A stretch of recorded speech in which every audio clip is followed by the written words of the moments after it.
প্রত্যন্ত গ্রামগুলোতে তখন অভাব অনটন লেগেই থাকতো। অনেক মানুষের দুবেলা ঠিকমতো খাবারের জন্য রীতিমতো সংগ্রাম করতে হতো। অভাবের তাড়নায় অনিল তখন বেছে নেয় নিকৃষ্ট এই উপার্জনের পথ। এই চক্র তাকে অফার করে সদ্য কবর দেয়া লাশ চুরি থেকে শুরু করে তুলে নিয়ে নির্দিষ্ট জায়গায় তাদের হস্তান্তর করতে হবে, আর এতে তাকে লাশ প্রতি বেশ ভালো পরিমাণ টাকা দেওয়া হবে। সে চিন্তা করলো এই অভাবের জীবনে এমন লোভনীয় অফার কোন বোকায় পায়ে ঠেলে। সে রাজি হয়ে যায়, কিন্তু একার পক্ষে তো আর এই কাজ করা সম্ভব নয়। সে তখন তার দুই বন্ধুকেও ডেকে নেয় এই কাজে। এত ভালো টাকার অফার, তারা দুজনেও রাজি হয়ে যায়। শুরু হয় তাদের কাজ। তাদের গ্রামের মাঝ দিয়ে বয়ে চলেছে একটা নদী, চারপাশে তার বন জঙ্গলে ঘেরা। আর এই নদীর মাঝ দিয়ে এই ছোট্ট ডিঙ্গি নৌকা চালিয়ে তারা পৌঁছে যায় দূর দূরান্তের কবরস্থানে। গ্রাম থেকে দূরে কেউ মারা গেলেই খোঁজ রাখে তারা, সময় মতো হানা দেয় কবরে। ঘন কালো অন্ধকার রাতে কিংবা হালকা জ্যোৎস্না রাতে কবর থেকে লাশ তোলে তারা, আবার নৌকায় তুলে পৌঁছে দেয় নির্দিষ্ট গন্তব্যে। এক রাতের মাঝেই কাজ শেষ, আর বেশ ভালো পরিমাণ টাকা তাদের পকেটে। এভাবেই চলছে তাদের লাশ চুরির কাজ। ঠিক কতগুলো লাশ তারা চুরি করেছিল তার নির্দিষ্ট কোনো হিসাব তাদের কাছে নেই। অনেক রাতে ঝিরিঝিরি বৃষ্টির মাঝেও তারা লাশ চুরি করেছে কবর খুঁড়ে, কিন্তু তাদের কোনো সমস্যা হয়নি। তার ভাষ্যমতে প্রথম প্রথম এই কাজে ভয় লাগলেও পরে আর ভয় পাননি তারা। এমনি একদিন তারা খবর পেলেন পাশের গ্রামের একজন লোক মারা গেছে, কিন্তু সমস্যা হলো তাকে যেখানে কবর দেওয়া হয়েছে সেটা অনেক পুরনো কবরস্থান আর লোকালয়ের অনেক কাছে। কিন্তু অনেক দিন কোনো লাশ চুরি না করায় তিনজনের হাত তখন ফাঁকা। তারা যে কোনো মূল্যেই হোক লাশটি চুরি করতে চায়। কবর দেওয়ার দুদিন পরেই অমাবস্যা, আর সেই ঘন কালো অন্ধকারেই তারা সিদ্ধান্ত নেয় লাশ চুরির। সেদিন গভীর রাতে তারা তিনজন নৌকায় কোদাল, খন্তা, হারিকেন নিয়ে রওনা দেয়।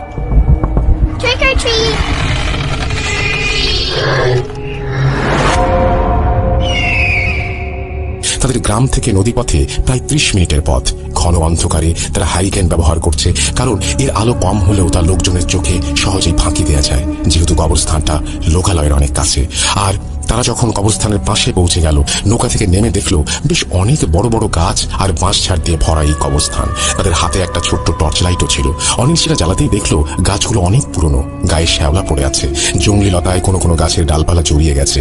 চারিদিকে কেমন যেন গা ছমছমে পরিবেশ। অনিল সহ সবাই নেমে নৌকা পাড়ে বেঁধে তারা ঢুকে গেল ঘন অন্ধকারে। চারপাশে ভাঙা কবর আর বাঁশঝাড়, মাঝে দু একটা করে বিশাল গাছ। কিছু গাছের ডাল একদম নেমে এসেছে মাটির কাছে। তারা হ্যারিকেনের আলো বাড়িয়ে দিল।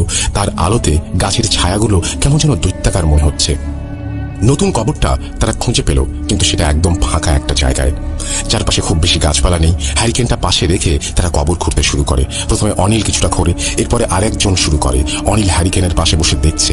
হ্যারিকেনের আলোয় কোদালটা বেশ বড় দেখাচ্ছে ছায়াতে। কিছুক্ষণ পরে অনিল উঠে একটু হাঁটতে যায় পাশে। হঠাৎ একটা ভাঙা কবরে তার পা ঢুকে যায়। কবরের মাটি ভেঙে হঠাৎ করে পড়ে গেল সে কবরের মাঝে। ঠিক তারপরেই সে তার পায়ের নিচে একটা শক্ত কিছুর অনুভব করলো।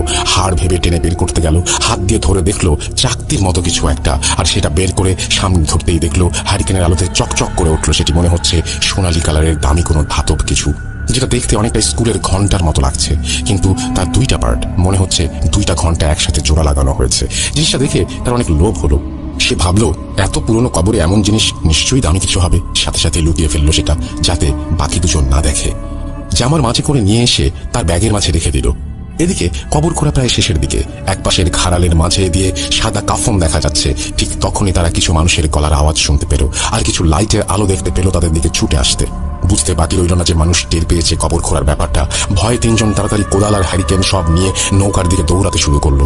অনিল হ্যারিকেন নিভায়ে এক হাতে হ্যারিকেন আর আরেক হাতে সেই ব্যাগ নিয়ে দৌড়াতে শুরু করে, কিন্তু হঠাৎ মাঝে এসে অন্ধকারে একটা গাছের ডালের সাথে ধাক্কা খায় আর উল্টে পড়ে যায়। ব্যাগটা হাত থেকে ছিটকে পড়ে যায়। সেই ঘন্টাটা ব্যাগ থেকে নিচে পড়ে যায়। সেই ঘন্টাটা খুঁজে পেল যখন তার স্পর্শে খেয়াল করলো ঘন্টার একটা পার্ট তার হাতে, আর একটা খুলে কোথায় যেন চলে গেছে। এদিকে পেছনে গ্রামের মানুষ আসছে, তার খোঁজার সময় নেই। সে একটা পার্ট হাতে কুড়িয়ে নিয়ে আবার দৌড় দিতে শুরু করলো। তারপরে তিনজন এসে নৌকায় উঠেই নৌকা চালানো শুরু করে দেয়। এ যাত্রায় অল্পের জন্য ধরা পড়তে পড়তে বেঁচে যায়। লোকজন নদীর পাড়ে এসে তাদের খুঁজতে থাকে, কিন্তু ততক্ষণে তার নৌকা নিয়ে তারা হারিয়ে গেছে। যেখানে লাশ নিয়ে আসার কথা সেখানে গিয়ে বিস্তারিত সব জানিয়ে তারা যখন বাড়ি ফিরে আসলো তখন ভোর হতে চলেছে। অনিল তার ঘরে সেই ব্যাগটা ঘরের একটা কোণে বাঁশের খুঁটির সাথে আটকে দিল। এইভাবে ব্যাগটা একটা লোহার সাথে ঝুলিয়ে রেখে সে ঘুমিয়ে পড়ল। সকালে ঘুম ভাঙলো তার মায়ের চিৎকারে। বাইরে বের হয়ে দেখে তার মা দাঁড়িয়ে আছে এবং তাকে বলছে, সারা রাত কি করছিস বলতো? অনিল অবাক হয়ে মার দিকে তাকিয়ে থাকে। মা কি সবকিছু জানতে পারলো? সে আমতা আমতা করে কিছু একটা বলতে যাবে, এর মাঝে মা বলে উঠল, সারা রাত ধরে ঘরে বসে ঘন্টা বাজিয়েছিস, তার শব্দে তো ঘুম হলো না। অনিল কিছু অবাক হয় মায়ের কথা শুনে। সে কেন ঘন্টা বাজাবে? সে এসে আরাম করে ঘুমিয়ে গেছে।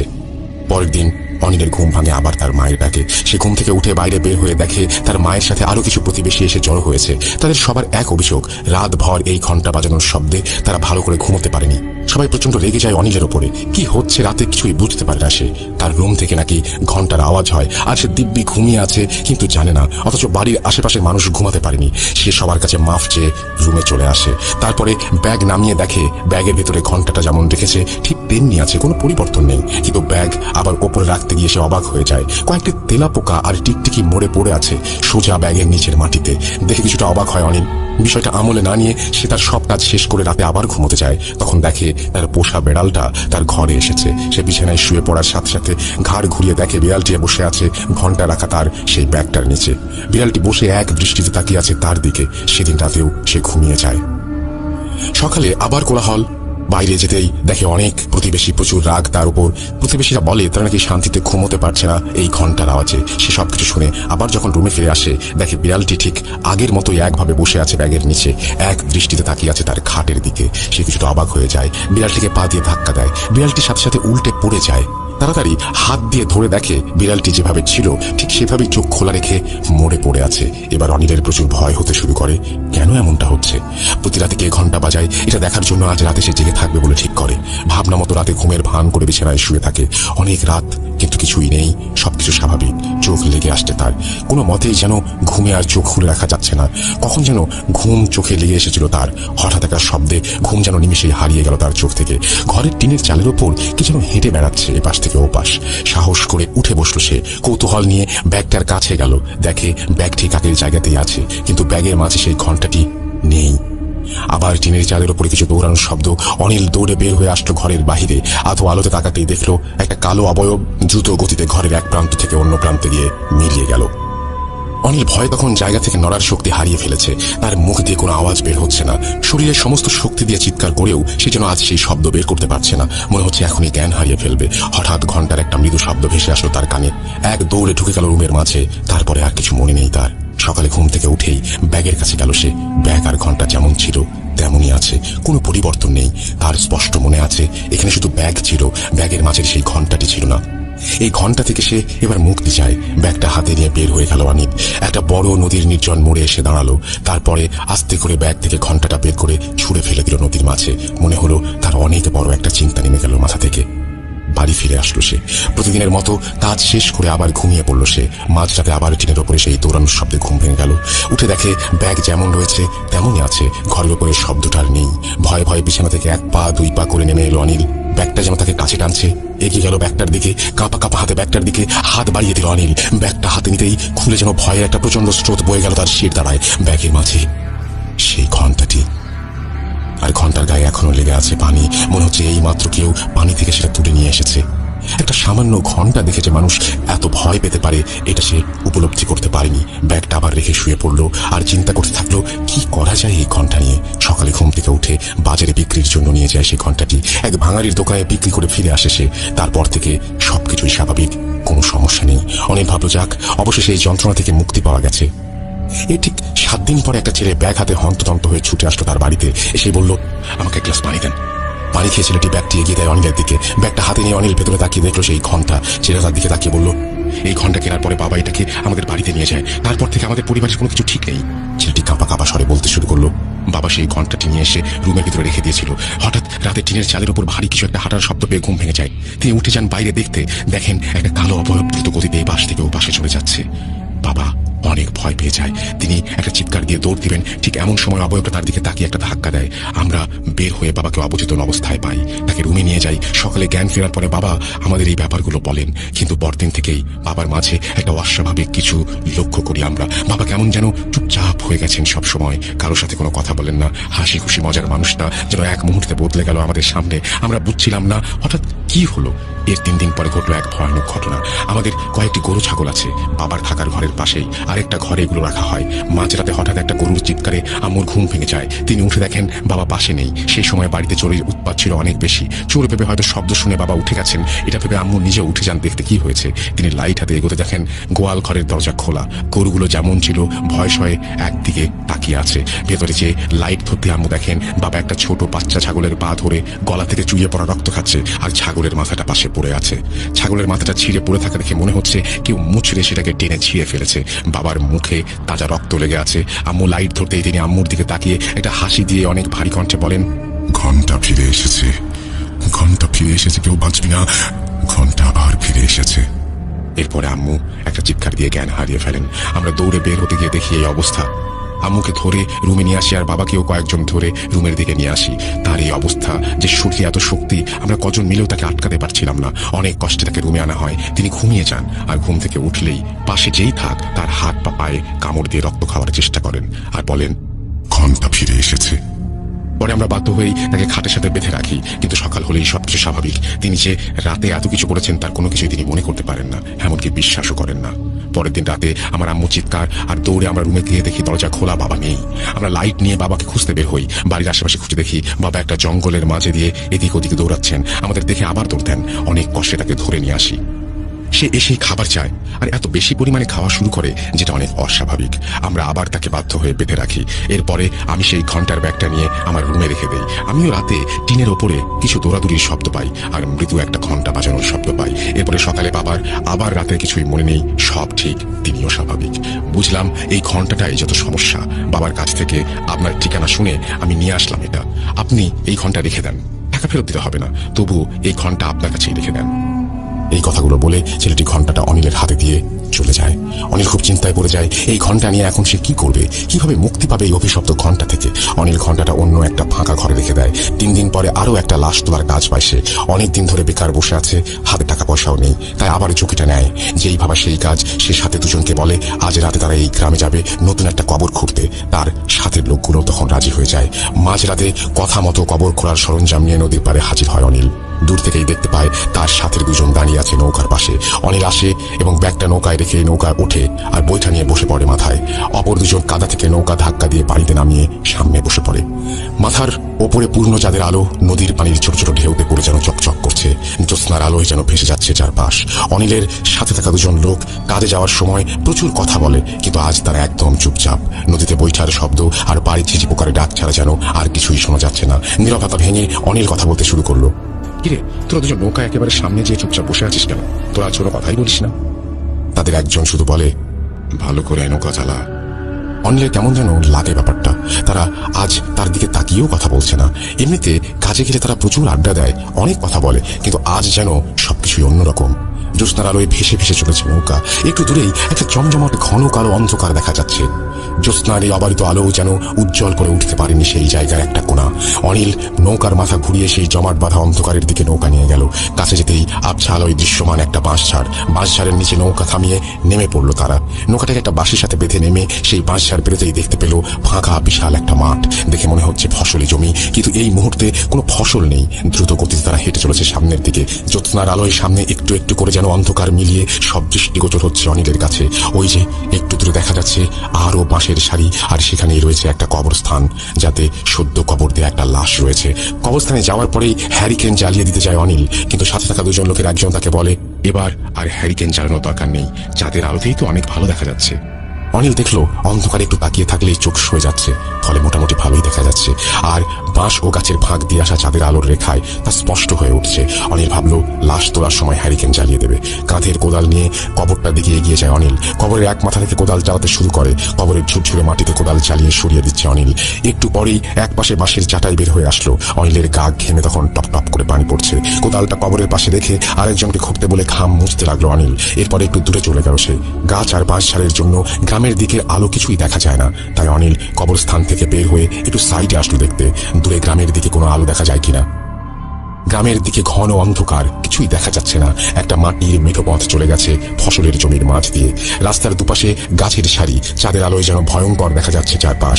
ঘামা শরীরে ঠান্ডা একটা শিরশিরে বাতাস এসে লাগতে থাকলো অনিলের গায়ে। আর আমি কিছু সময় বসে রইল সেখানে একটা গাছের নিচে। বেশ কিছু সময় পরে উঠে কবরের দিকে চলে গেল অনিল। জঙ্গলের মাঝে ঢুকে আবছা আলোয় অনিল দেখলো কবর খোঁড়া শেষ। কাফন করা লাশটাও দেখা যাচ্ছে ওপরে। চাঁদের আলোয় লাশের গায়ে নতুন কাফনের কাপড়টা যেন চকচক করে উঠছে। লাশের কাফনের ওপর যেন তার সাথে আসা দুজন উপুর হয়ে কাফনের মাঝে কিছু একটা খুঁজছে বলে মনে হলো। অনিল একটু দূরে থাকা ব্যাগের কাছে গিয়ে হ্যারিকেনটা জ্বালিয়ে দিল। হ্যারিকেনের আলো বাড়িয়ে অনিল এগিয়ে গেল কবরের দিকে। দুজন তখনও উপুর হয়ে আছে লাশটার ওপরে। অনিল এগিয়ে যেতে একজন পেছনে তাকালো। হ্যারিকেনের লাফাতে থাকা আলোর ছটায় অনিল দেখলো তার দিকে লোকটার মুখে লাশের চামড়া। পায়ের থেকে কামড়ে খাচ্ছে লাশটার একটা অংশ। অনিলের শির তারা দিয়ে ভয়ের একটা ঠান্ডা স্রোত বয়ে গেল। আর চেনা দুই লোক যেন আজ অনেক অচেনা, অনেক বড় রহস্য। এর মাঝেই তার দিকে তাকিয়ে তারা বলল, ঘন্টা ফিরে এসেছে। এই কণ্ঠ যেন অনিলের হৃৎপিণ্ড ফুঁড়ে বেরিয়ে গেল। হ্যারিকেন ফেলে ঊর্ধ্বশ্বাসে দৌড়াতে শুরু করলো অনিল। বাঁশঝাড় পার হয়ে মাঠের মাঝে থেমে গেল অনিল। দৌড়ে চলেছে নদীর দিকে। হঠাৎ দেখে সামনে দাঁড়িয়ে তার সাথেই আসা একটা লোক আবার একটা হাসি দিয়ে বলছে, ঘন্টা ফিরে এসেছে। অনিল উল্টো দিকে এক দৌড় দেয়। এই গ্রামে তার পরিচিত এক বন্ধু আছে। তার বাড়ির দিকেই দৌড়াতে শুরু করলো অনিল। কিছু দূর যেতেই অনিল একটা পুকুর দেখতে পেল চাঁদের আলোয়। সেখানে দৌড়াতে শুরু করলো অনিল। সে তখনও ঘামছে, তার হৃৎপিণ্ড যেন তখনও থামছে না। মনে হচ্ছে বুক চিরে বেরিয়ে আসবে ভয়ে। পুকুরের পাড়ে যেতেই অনিল দেখলো ওপর থেকে কি যেন ধপাস করে পুকুরের পানিতে পড়লো। পুকুরের পানি যেন আন্দোলিত হয়ে উঠল। পানি এসে পাড়ে বাড়ি খেতে লাগলো। চাঁদের আলোয় অনিল দেখলো সাদা কিছু একটা ভেসে আছে পানির মাঝে। অনিল একটু দাঁড়িয়ে থাকলো দেখার জন্য কি সাদা জিনিসটা কাছে আসতে অনিল ভয়ের চূড়ান্ত পর্যায়ে পৌঁছে গেল। এটা আর কিছু নয়, কাফন করা একটা লাশ। অনিল ভয়ে জ্ঞান হারানোর মতো অবস্থায় দৌড়াতে শুরু করলো। সামনে যেতেই দেখলো মাঠের মাঝে একটা বাড়ি। মনে হচ্ছে ভেতর থেকে একটা হলুদ আলোর আভা বেরিয়ে আসছে ঘরের ফাঁক দিয়ে। অনিল সেদিকে ছুটতে লাগলো। ঘরের দরজার সামনে যেয়ে জোরে জোরে দরজায় ধাক্কা দিতে শুরু করলো। এক বৃদ্ধ লোক দরজা খুলে দিল। অনিল দেখেই যেন ভেতরে প্রাণ ফিরে পেল। ঘরে ঢুকেই দেখেন আরো একজন বৃদ্ধা দাঁড়িয়ে আছে। অনিলকে ভাবে দেখে বৃদ্ধটি বলল, তোমার কি হয়েছে? এমন করে হাঁপাতে হাঁপাতে দৌড়াচ্ছ কেন? অনিল শুধু বলল, পাশের পুকুরে একটা লাশ ভেসে উঠতে দেখলাম। বৃদ্ধ কথাটা শুনেই বলল, পুকুরটা অনেক খারাপ, তোমার রাতের বেলা এদিকে আসা ঠিক হয়নি। আচ্ছা তুমি বসো, আমি দেখে আসি কি হয়েছে। বলেই একটা নতুন হ্যারিকেন জ্বালিয়ে বের হয়ে গেলেন বৃদ্ধটি। অনিল বসে রইল খাটে। বৃদ্ধা লোকটি দরজার কাছে দাঁড়িয়ে তার স্বামীর জন্য অপেক্ষা করছে। প্রায় 10 মিনিট হয়ে গেল। বৃদ্ধা লোকটি অনিলকে বসতে বলে হ্যারিকেন হাতে বের হয়ে গেল। ঘন অন্ধকারে বসে রইল অনিল। একটু পরেই তার নাকে ভেসে আসলো একটা মাংস পচা গন্ধ। অনিল দরজা খুলে বের হলো বাইরে। দেখে আরো একটা রুম এবং সেখান থেকে আসছে গন্ধটা। আর রুমে মিটমিট করে জ্বলছে একটা হ্যারিকেন। অনিল রুমটার দিকে এগিয়ে গেল। রুমে গিয়েই হ্যারিকেনের আলোয় দেখলো 2টা পচা গলা মৃতদেহ পড়ে আছে রুমের মাঝে। পাশের টেবিলে জ্বলছে হ্যারিকেন। আর গন্ধে যেন নিঃশ্বাসও বন্ধ হয়ে আসছে। অনিল ভয়ে কি করবে, কোথায় যাবে কিছুই বুঝতে পারছে না। পাগল প্রায় হয়ে আবার দৌড়াতে শুরু করে সে। এবার কোথাও না, এবার তাকে নৌকার কাছে যেতে হবে, বের হতে হবে এই মৃত্যুপুরী থেকে। অনিল দৌড়াতে শুরু করে ফাঁকা মাঠ দিয়ে সেই নদীর দিকে যেখানে তার নৌকা বাঁধা। কতক্ষণ ধরে অনিল দৌড়েছে তার খেয়াল নেই, শুধু মনে হচ্ছে এখান থেকে বের হতে হবে। অনিল যখন নদীর প্রায় কাছে চলে আসছে আবার দেখে তার সাথে 2জন লোক তার পেছন পেছন দৌড়াচ্ছে। কিন্তু তাদের ভাবটা এমন, তারা অনিলকে ধরতে চায়, যেন লাশের মতো কামড়ে ছিঁড়ে ফেলতে চায় অনিলকে। অনিল দৌড়ে এক লাফে নৌকায় উঠে যায়। বৈঠা হাতে নৌকা চালাতে শুরু করে। পার থেকে একটু দূরে নৌকাটা নিতেই তার খেয়াল হলো অনেক বড় একটা ভুল করেছে সে। ভয়ে নৌকার এত তাড়াহুড়া করে উঠেছে যে নৌকার অপর মাথায় একটা লাশ আছে সেটা খেয়ালই করেনি। নদীর মাঝে চাঁদের আলোয় যেন স্পষ্ট দেখা যাচ্ছে সেই কাফন করা লাশ। পাড়ের দিকে তাকিয়ে এখনো দেখা যাচ্ছে সেখানে দাঁড়িয়ে আছে তার সাথে 2জন। নৌকা চলার সময় ঝিরিঝিরি বাতাস বয়ে চলেছে। আর সেই বাতাসে লাশের শরীরের কাফনের কাপড় উঠছে। আর পায়ের কাছে কাফনের কাপড় দিয়ে লাল হয়ে চুইয়ে পড়ছে রক্ত। সামনেই চাঁদের আলোয় দেখা যাচ্ছে নদীর অপর প্রান্ত। অনিল নৌকাটা জোরে একটা ধাক্কা দিয়ে জ্ঞান হারিয়ে ফেলে। সকালে মানুষের কোলাহলে তার জ্ঞান ফিরে আসে। সে নৌকায় গলয়ের মাঝে পড়ে আছে আর তার বাড়ির লোক তার মাথায় পানি দিচ্ছে নৌকাতেই। সূর্য তখন প্রচুর জ্বর। জ্ঞান ফিরে আসার পরে অনিল জানতে পারে এদিকে তার থেকে ঘন্টা কিনে নেওয়া সেই লোকটি গতরাতে নিখোঁজ ছিল। আর সকালে তার লাশ পাওয়া যায় অনিলের বাড়ির পাশের একটা খড়ের গাদার পেছনে। লাশের গায়ে ছিন্ন ভিন্ন অবস্থা, মনে হয় আঁচড়ে তুলে নিয়েছে কেউ চামড়াগুলো শরীর থেকে। অনিল তখনও বাসার কাউকে কিছুই জানায়নি। তার মনে হতে লাগলো এবার কি তার পালা।